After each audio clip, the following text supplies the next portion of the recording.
ম্যামের রুম থেকে কিসের আওয়াজ আসছে, বাঁচাও বাঁচাও এরকম আওয়াজ আসছে।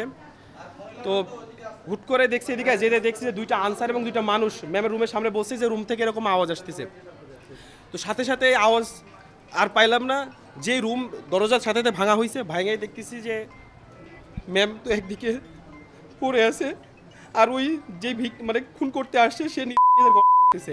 আমি শুধু শুনছি যে আমার ছোট ভাই ওয়াইফ রুনা, সাদিয়া ইসলাম রুনা, ও হচ্ছে একটা ছেলে নাকি তাকে গলায় চাকু মারছে, এটাই শুনতে পারছি।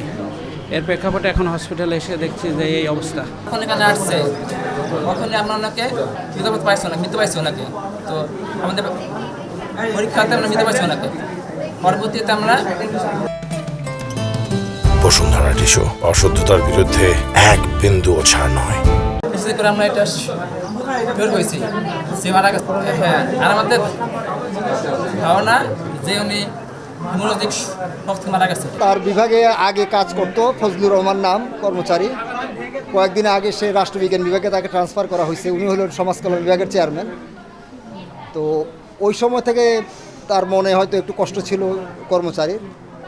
ওটাকে কেন্দ্র করে আজকে মানে কোনো পূর্ব ছাড়াই হঠাৎ করে রুমে এসে তাকে একা পেয়ে তাকে ছুরিকাঘাত করেছে। তার চিৎকারে তখন ছাত্ররা যারা ওখানে পাশাপাশি ছিল তারা এগিয়ে আসছে। তো ওই অবস্থা সে দৌড়ে বেরিয়ে গেছে এবং সে নিজে তখন নিজেকে সেভ করা বা দোষ থেকে বাঁচার জন্য সে নিজে দিয়েছে।